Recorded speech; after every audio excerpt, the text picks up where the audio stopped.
Թող փառավորվի Տիրոջ անունը, ինչպես որ աղոթքել արեցինք։ Աստված օրհնի բոլորիս։ Ես ուզում եմ այսօր խոսել մի թեմայի մասին, որ բոլոր ժամանակներում, ասենք, Տիրոջ ժողովրդին հետաքրքրել է այս թեման։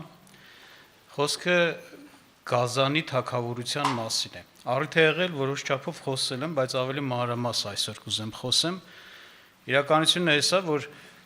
ասենք Սուրբ Գիրքը հնարավորություն է տալիս մեզ միարժեք բացահայտել։ Մանավանդ խոսքը այսպիսին է, չէ՞, Սուրբ Գիրքի, որ այն մարդիկ, ովքեր որ հենց այդ ժամանակահատվածում կապրեն երկրի վրա, կբնակվեն երկրի վրա, նրանցից իմաստունները կհասկանան։ Այսինքն Աստված ինքն է իմաստուն սարքում մարդում, մենք գիտենք Աստծո լույսը, Աստծո խոսքն է իմաստություն, հասկացնում ենք, որ Աստված պիտի բացի, հասկացնի, ի հայտ բերի, որ մարդկանց համար շատ կարևոր այդ թեման պարզ լինի։ Եվ իհարկե մեզ համար եւս սա կարևոր է, որպեսզի իմանանք, ճանաչենք, հասկանանք։ Չեմ ասում ամենակարևորն է, որտեղ մեր ամենակարևորը Աստծուն ճանաչելն է, Քրիստոսի նմանության մեջ գնալն է, բայց սա էլ մեր կյանքի հետ կապված կարևոր մի ժամանակահատված է, որ հասկանում ենք, որ այդպես է լինելու, որ հենց այդ ժամանակների մեջ ենք ապրում, որ պիտի իրոք այդ թագավորությունը գործի եւ դա խիստ առնչվելու է Աստծո սուրբերին մեզ, այսինքն հետաբար կարևոր է նաև իմանալ, ճանաչել, հասկանալ։ Բայց հետաքրքիր է, Սուրբ Գիրքը որ կարդում ես, իրոք Սուրբ Գիրքը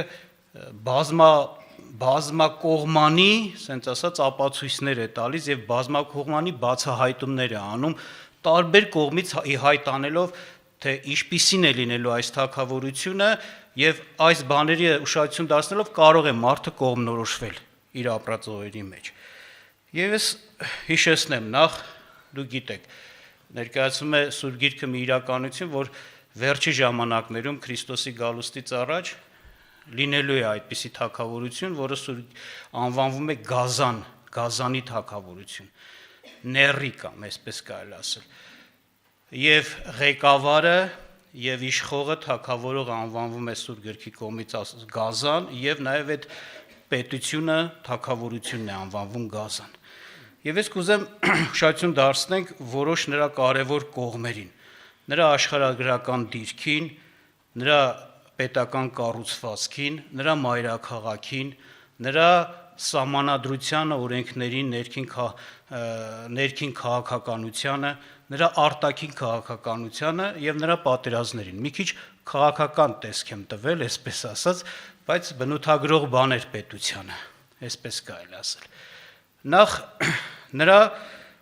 աշխարհագրական դիրքը, ինչ է ասում Սուրբ Գիրքը այդ թագավորության մասին, որ տարածաշրջանից է դա լինելու։ Ես կուզեմ կարդամ ձեզ համար Հայտնության թղթից 13-րդ գլուխ առաջի խոսքը, որ ասում է. «Եվ տեսա ծովից մի գազան դուրս գալիս, որ 7 գլուխ ուներ եւ 10 եղջյուր, եւ նրա եղջյուրների վրա 10 թագ, եւ նա գլուխների վրա հայոյության անուն»։ Եվ նկարագրում է այդ գազանին, բայց այդտեղ հարցը սա է, որ ասում է գազանը դուրս եկավ ծովից։ Գազանը ծովից դուրս եկավ։ Իհարկե մենք կարող ենք մտածել, որ աշխարհի վրա, ասես երկրագնդի վրա լիքը ծովեր կան, չէ՞։ Որ ծովի մասն է խոսքը, բայց ուղղակի որ այդ ժամանակներում որ հայտնությունը գրվում էր, որ ապրենք, մեզ համար դա մի արժեք պարզ կլներ, բայց ես կուզեմ մեկ համար էլ կարդեմ Դանիելի մարգարեության մեջ, որ ավելի կոնկրետություն է մտցնում այս հարցում։ Դանիելի մարգարեության 7-րդ գլուխ առաջի երկրորդ խոսքում նորից երբ որ այդ ասենք Դանիելը տեսնում է երազը,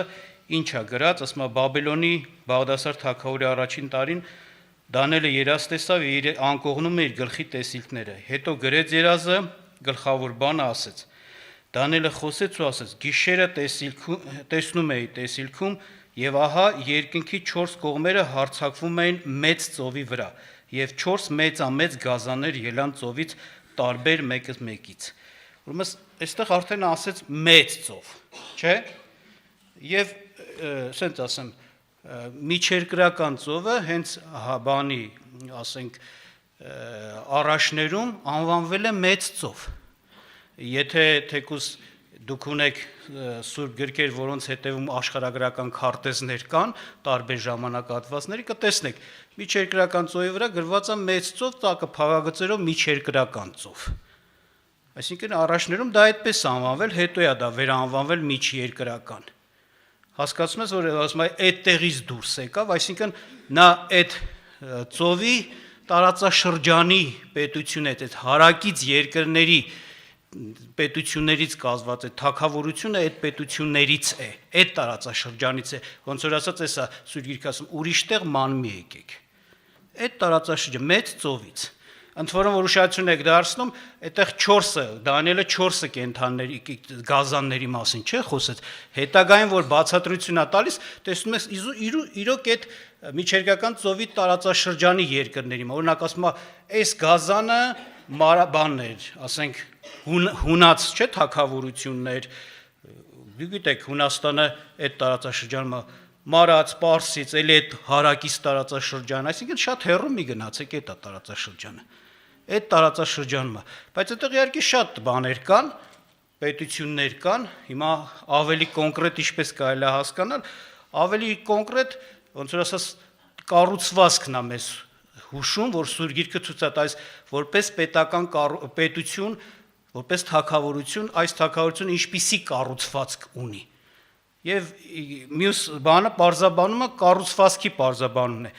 Պարզվում է, որ այս թագավորությունը ոչ թե մեկ պետությունից կազմված թագավորություն է, այլ մի շարք պետությունների միությունից կազմված թագավորություն է։ Եվ դա ասում է օրինակի համար Հայտնության 13-րդ գլխի հենց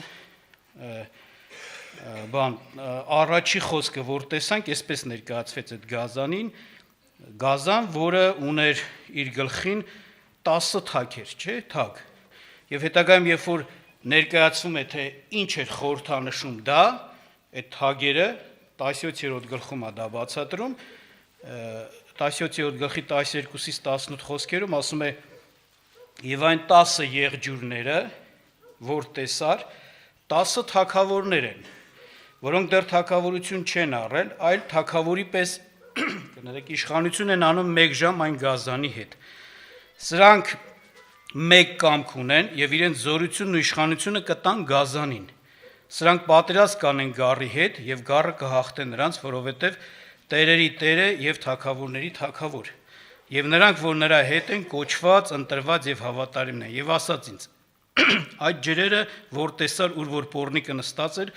ժողովուրդներն են, եւ բազմություններ, եւ ազգեր, եւ լեզուներ, եւ 10 եղջյուրը, որ տեսան գազանի վրա, նրանք կատեն պոռնիկին, եւ նրան ամայի մերկ կանեն, եւ նրա միսերը կուտեն եւ կրակով կայրեն նրան, որովհետեւ Աստված դրավ նրանց սրտի մեջ, որ նրա կամքը անեն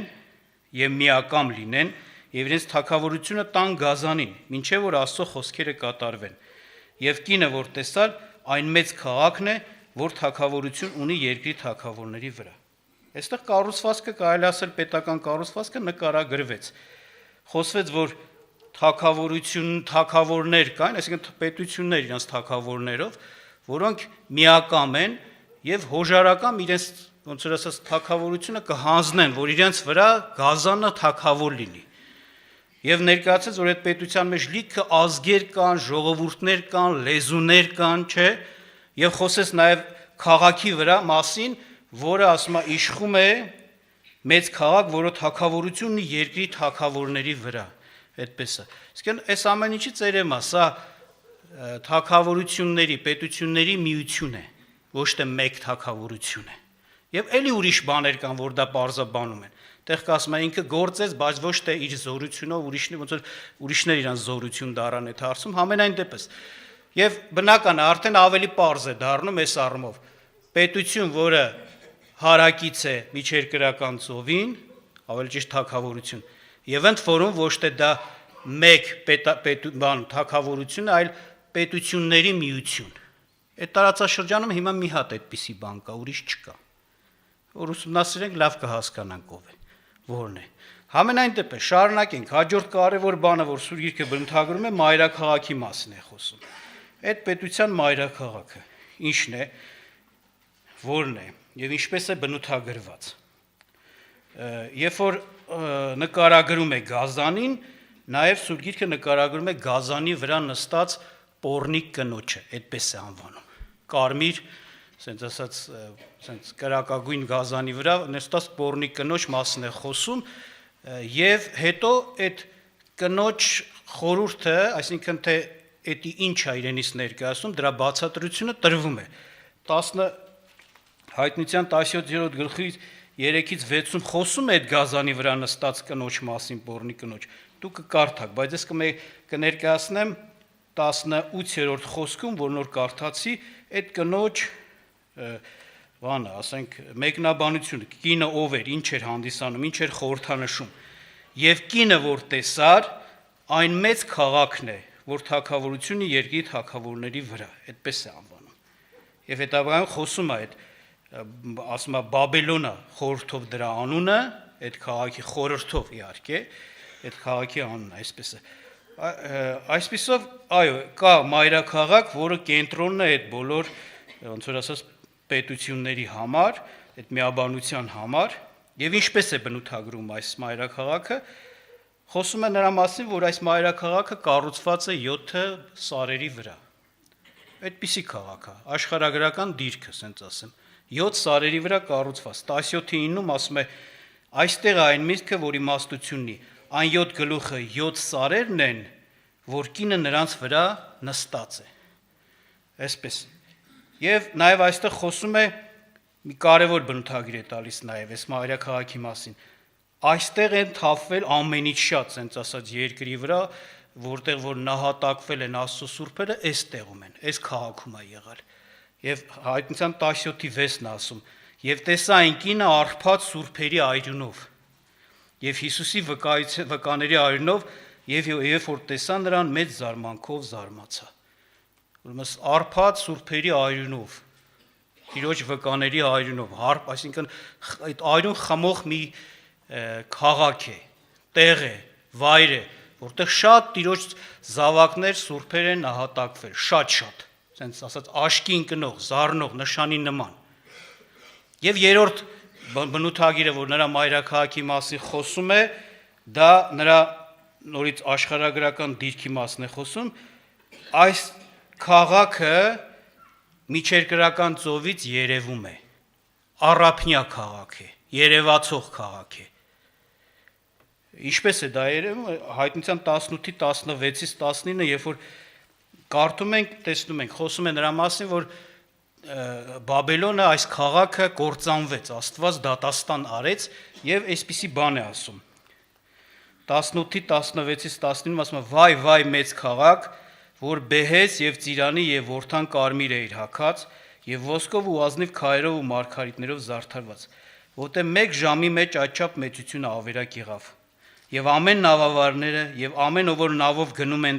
տեղ ու նավաստիները նրանք որ ծովում են գործում հերվից կանգնեցին եւ աղաղակում են նրա այրվելուց ու խտեսնելով եւ ասում. «Որն է այս մեծ քաղաքի նման»։ Շատին դարձնում եք, այդ ծովից իրանք այդ նավավարները տեսնում էին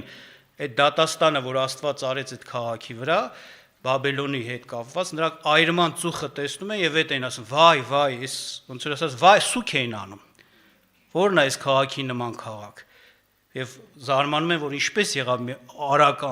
անկում այս քաղաքի, կործանում այս քաղաքի։ Համենայն դեպս այս մի քաղաք է, որ միջերկրական ծովից երևում է։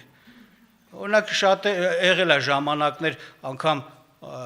հատուկ նկարահանելով այս թեման մատուցվել է, այսպիսի թեմա, եւ խոսել են Մոսկվայի մասին օրինակի համար, բայց միջերկրական ծովից Մոսկվան չի երևում հաստատ, դες բան չկա։ Դեռ չեն կարող կանգնել ու ծուխը տեսնել ավի բանը, դատաստանի ու ասեն. «Վայ, խեղճ քաղաք, ես ոնց սենց արագ ավիրվեցիր»։ Դա միջերկրական ծովից երևացող քաղաք է։ 7 սարերի վրա հաստատված քաղաք է։ Այդ քաղաք, որտեղ ժամանակին շատ Տիրոջ սուրբեր են նահատակվել։ Դա հայտնի է, հիմա էլ որ ուշադիր լինենք, մտածենք հիմա կհասկանանք, դա որ քաղաքի մասն է խոսքը։ Մայրաքաղաքն է դա։ Ընդ որում այսօր բաներ կան, ասենք, որ կատարվում են իրադարձություններ, զարմանալի է, օրինակ նայում ես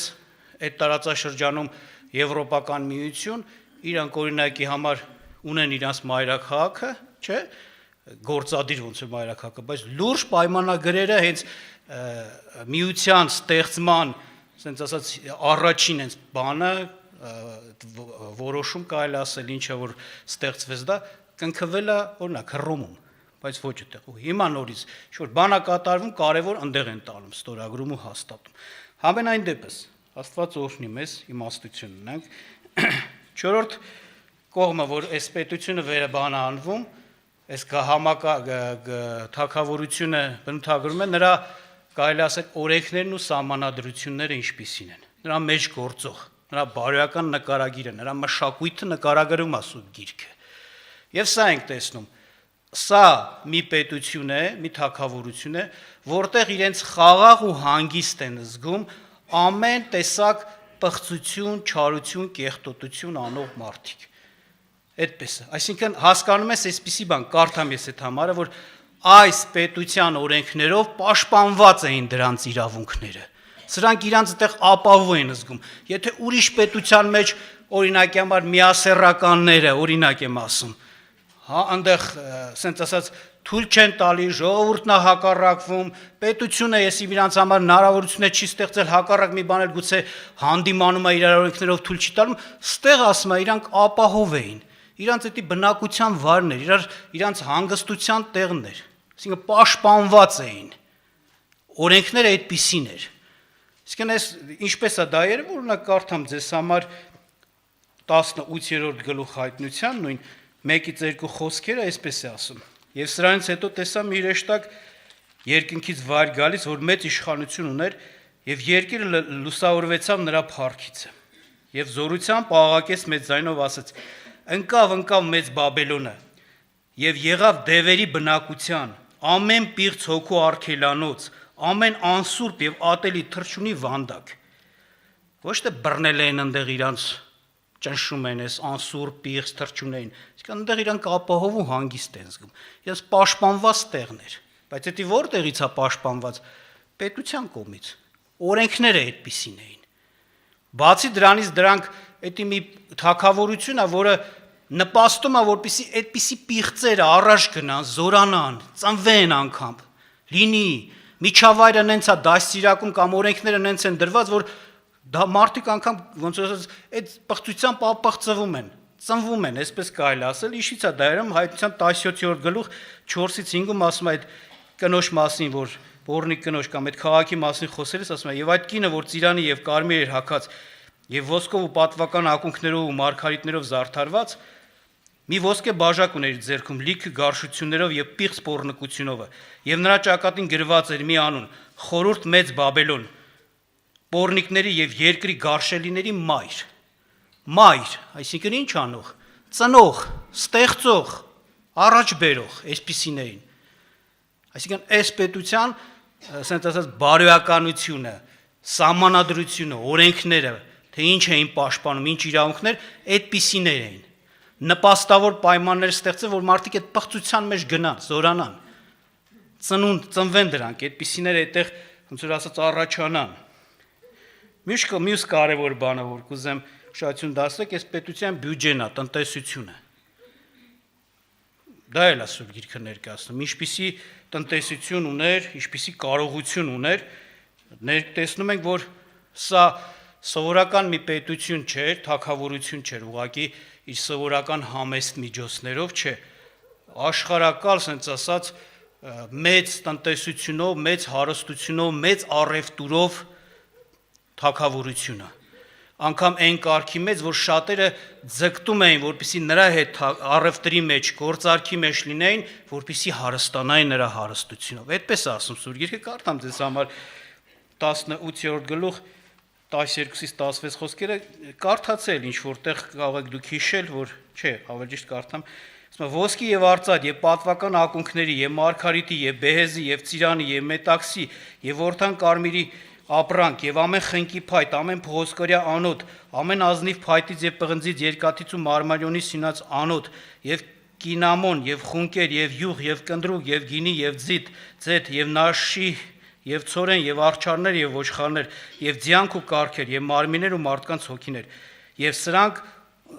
եւ քո հոգու ցանկացած պտուղները գնացին քեզանից ամեն շքեղ ու լուսափայլ վայելչություններ գնացին քեզանից այլևս բնավ չեն գտնվի։ Ես խոսում եմ Դատաստանի մասին եւ ասում եմ որ վաճառականներն էլ տխրում են որտեւ նրա ասում եմ նրա հարստությունով իրանք զեղությունից հարստացան։ Իսկն սա մեծ բան ունի կարողություն ունեցող նյութական տնտեսական կարողություն ունեցող միություն էր պետությունների եւ երկրորդ կարևոր նրան բնութագրող կողմը նրա ռազմական կարողությունը Սուրբ Գիրքը ներկայացնում է նա հզոր ռազմական ուժի տեր էր։ Այնքան հզոր որ աշխարհում նրա դեմ ոչ մեկ չէին կարողանում պատերազմային հակառակվեին։ Եվ երբ որ նկարագրվում է Դանիելի մարգարեության մեջ այս գազանը, հիշեք, ասում է ինքը պղնձից եղունգներ ուներ, չէ՞, ասում է բաներ, ասենք երկաթից ատամներ, փշրում էր, տրորում էր ու այսպես։ Սա իր ռազմական հզոր պոտենցիալի մասն է։ Իսկ այդ թագավորությունը այդպիսի կարողություն էր։ Աշխարհի մեջ առաջի տեղում էր կանգնում իր ռազմական կարողությունով։ Եվ այդպես է ասում նաև հայտնության թուղթը, երբ որ խոսում է 13-րդ գլխում 4-ը կարդամ ձեզ համար, 13-ի նրա մասին ասում է եւ տեսա նրա գլուխներից մեկը չէ, եւ երկրպագեցին այն վիշապին, որ իշխանություն տվավ այն գազանին, եւ երկրպագեցին գազանին ասելով ով է այս գազանի նման կամ ով կարող է դրա հետ պատերազմել։ Այսինքն իր կարողությունը շատ մեծ էր եւ ասում են ով կարա դրա դեմ պատերազմի։ Մեծ ռազմական պոտենցիալով ուժով կարելի ասել էսի աշխարհակալ մի հատ պետություն էր։ Եթե ուշադրություն եք դարձնում Դանիելը, որ երազը տեսավ 4 կենթան գազանների մասին, այդ 4-ի մասին էլ առաջինն էլ, երկրորդն էլ, երրորդն էլ, էլի իրանց ժամանակների մեջ աշխարհակալ հզոր պետություններ են, որ աշխարհի վրա մեծ իշխանություն ունեին։ Իրենց ռազմական կարողություններով կարողանում էին նվաճեին եւ հաղթեին։ 4-րդը նույնպես այդ շարքի մեջ էր եւ առավել, երբ որ բնութագրում է առավել մեծ կարողությունով։ Այդպես է։ Սա էլ ոնց որ ասած մի հատ հնարավորություն է ստեղծելու հասկանալու որն է այդ միությունը, որտեղից է դա։ Հաջորդ արտաքին քաղաքականությունը պիտի նայենք այդ պետության, որը եւս ասենք Սուրբ Գիրքը մի արժեք ցույց է տալիս ինչ արտաքին քաղաքականություն է ունենալու, վարելու դրսի պետությունների հետ, մնացածների հետ։ Այնպես չի լինելու, որ այդ ժամանակ երկրի վրա մենակ ինքն է լինելու, ուրիշ պետություն չի լինելու, չէ, այդպես չի լինելու։ Լինելու են։ Սուրբ Գիրքը որ կարդում ենք, տեսնում ենք, լինելու են։ Բայց իր վարած քաղաքականության հետ կապված կուզեմ արտաքին ներկայացնեմ, նախ սա է, որ ինքը այսպիսի բնավորություն, ոնց որ այսպիսի բնույթի պետություն արտաքին գործնեության մեջ, ինքը իր ունեցածը, ասենց ասած, պարտադրող, տարածող, ասենց ուրիշ թագավորության մեջ հաստատող պետություն բանա, թագավորությունը։ Ասենք դուք տեսնում եք, օրինակ, այսօր մենք որ մեր երկրի մեջ մի օրենք է ընդունվում, անես չի, որ երկիրը շահագրգռված է, իր օրենքը եսիմ Ամերիկայում էլ ընդունվի։ Տես չի, չէ՞ մենք մեր համար։ Բայց էսի համակարգա, որ Սուրբ Գիրքն է ներկայացում, կարդամ այդ, որ ինքը շահագրգռված ձևով, նպատակաուղղված ձևով աշխատում է, որ իր միջի օրենքները, իր միջի դրվածքները, իր որոշած բաները տարածվի աշխարհի մեջ։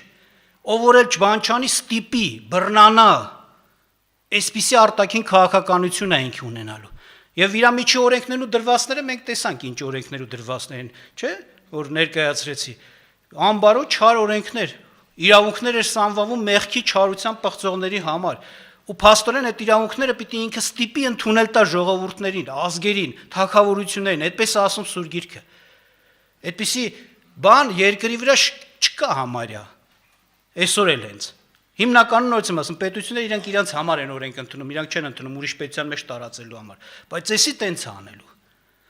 Եվ ինչ է ասում, ուզեմ հիշեցնեմ ձեզ,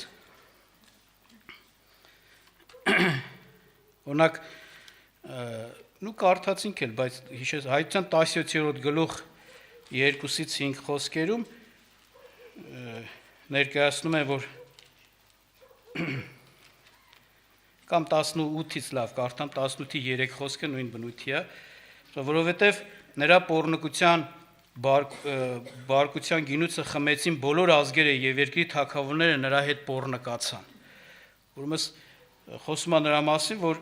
իր ձեռքին բաժակ կար, չէ, եւ այդ բանը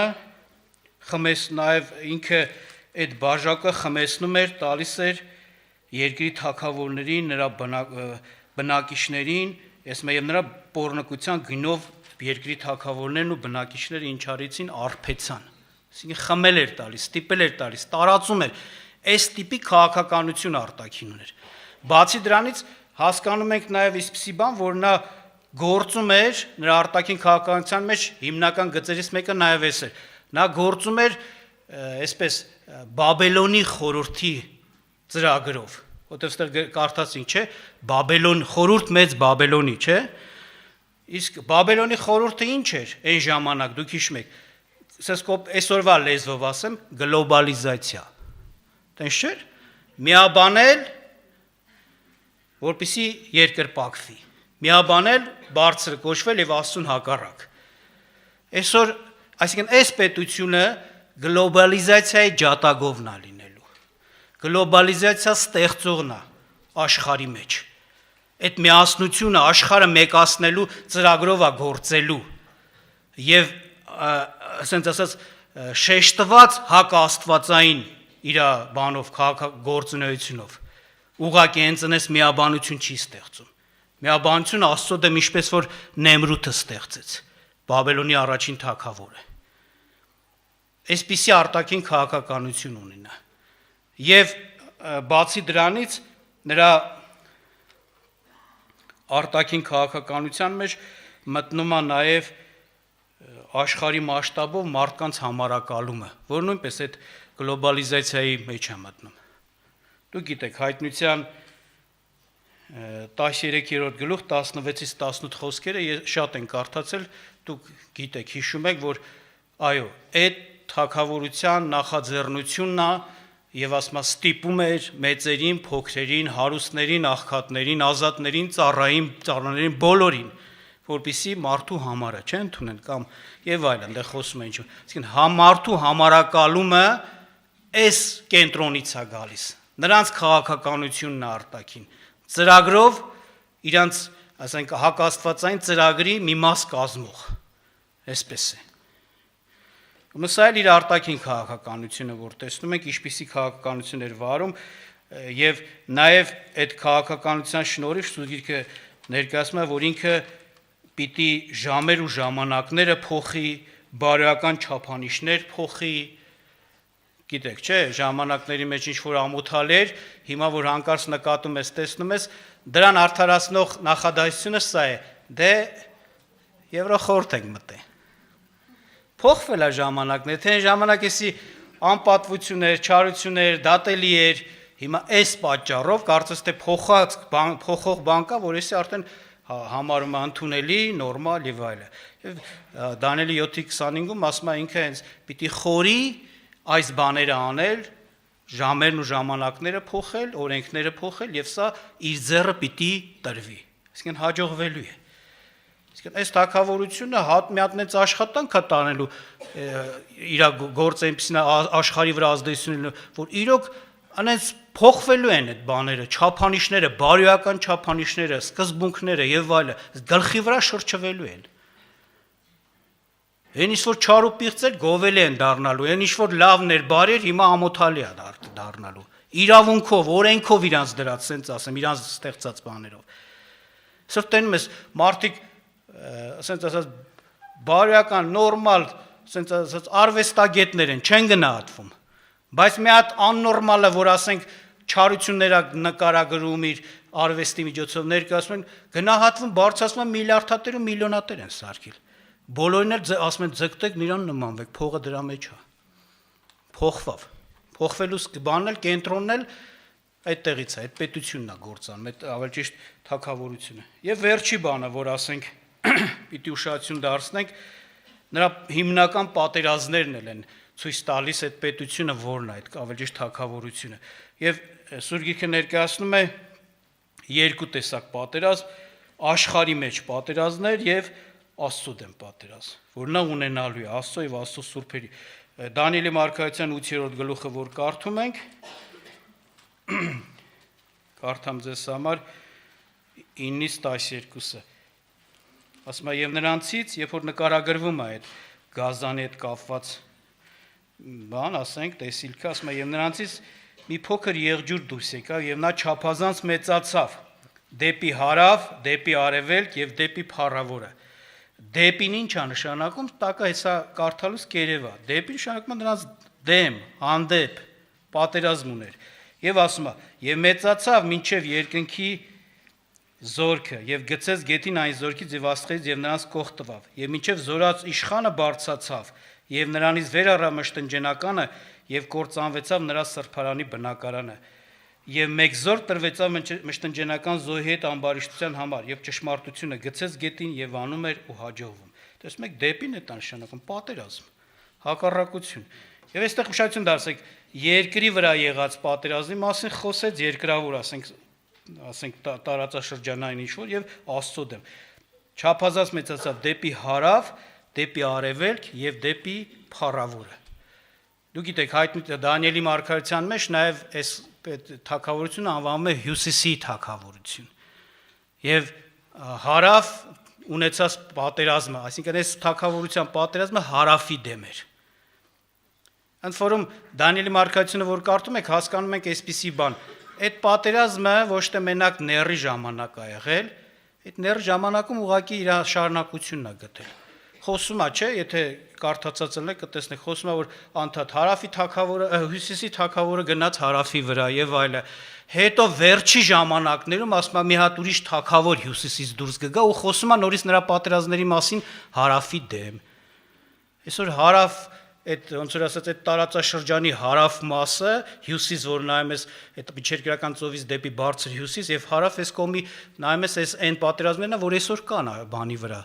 ասենք այս տարածաշրջաներում արևելքի հետ կապ։ Եվ ասում է ոչ միայն դրանց նկատմամբ, այլ նաեւ դեպի արևելք էլ, նրանից դեպի արևելք։ Այսպիսի պատերազմներ, բայց հատկապես էսի դեպի փառավորը բարձրացավ։ Դեպի Քրիստոսը Սուրբերի դեմ պատերազմեց ուրիշ տեղ ասում է, եւ շատերին էլ անգամ հաղթեց ասում է։ Մի զորք տրվեցավ մշտնջենականի դեմ ամբարիշտություն անը, հատուկ մարդկանց խումբ կազմակերպող մի թագավորություն է։ Նրա աշխատանքը սրանում է կայանում մարդկանց հավաքի եւ հասկանում ես հոգեվոր կոչվածների, ընկած հոգեվորների, որոնք պիտի ամբարիշտություն անեն մշտնջենականի դեմ։ Քրիստոսի դեմ, մշտնջենական զոհը Քրիստոսն է, հատուկ աշխատանք Քրիստոսին անպատվելու, անարգելու, նվաստացնելու, հայոյելու, աղավաղելու նրա հետ կապված ճշմարտությունները, դուրս հանելու Քրիստոսի մասին եղած ճշմարիտ վկայությունները, սխալները մտցնելու, այդպես ասում օրինակ Դանիելի մարգարեությունը։ Այդպիսի պետություն է լինելու, թագավորություն է լինելու, նրա պատերազմը Տիրոջ դեմ է լինելու, բայց մենք գիտենք, որ Գիրքը ասում է վերջը դրա ոնց է լինելու։ Երբ որ հենց Դանիելը տեսնում, ասում է մի առանց ձեռքի քար պոկվեց, կոտրեց այդ ամենը, այսինքն Տիրոջ ոչ թե մարդկանցով, այլ Տիրոջ ձեռքով խորտակվելու է, փչանալու է, ոչնչանալու է եւ դատաստանի է մատնվելու։ Բայց ամենայն դեպս այս բաները մեզ հնարավորություն են տալիս ճանաչողություն ունենանք։ Ուշադրություն դարձրեցիք 7 բան ես նշեցի ձեզ համար, տարածաշրջանը, այդ պետության կառուցվածքը, չէ՞, մայրաքաղաքը, հետո ներքին քաղաքականությունը կամ օրենքներն ու սահմանադրությունները, արտաքին քաղաքականությունը եւ պատերազմները։ Քիչ բան չի, որ սրանով հասկանանք այդ որն է, որ այստեղ այնտեղ չընկնենք, ասենք, տենաս այդ որն է, որտեղից է լինելու։ Սա մի արժեք ցույց է տալիս, ասենք, որ ասենք այդ թագավորությունը որն է իրոք երկրի վրա, որ այդ գործը անում է։ Տերը օրհնի մեզ, իհարկե, Տերը մեզ զորացնի, սա ճանաչողության համար էր, հասկանալու համար էր։ Աստված օրհնի, որ մենք, ոնց որ ասած, Տիրոջ գիտությունը իմանալով մեր Գործը հասկանանք, ինչ պիտի անենք, ինչպես պիտի վարվենք, ինչպես պիտի պատերազմենք, դա էլ ուրիշ բնական է թեմա է խոսքը, բայց սա այսօրվա համար այսքան այս ճանաչողության համար։ Կուզեմ որպեսզի մենք աղոթ կանենք, խնդրենք Տիրոջը օրհնի մեզ, որ իր տվածի մեջ հավատարիմ գտնվենք, ասենց ասած, եւ նաեւ այն ինչ որ հասկանում ենք, դրա համապատասխանել մեր անձերը պատրաստ ենք։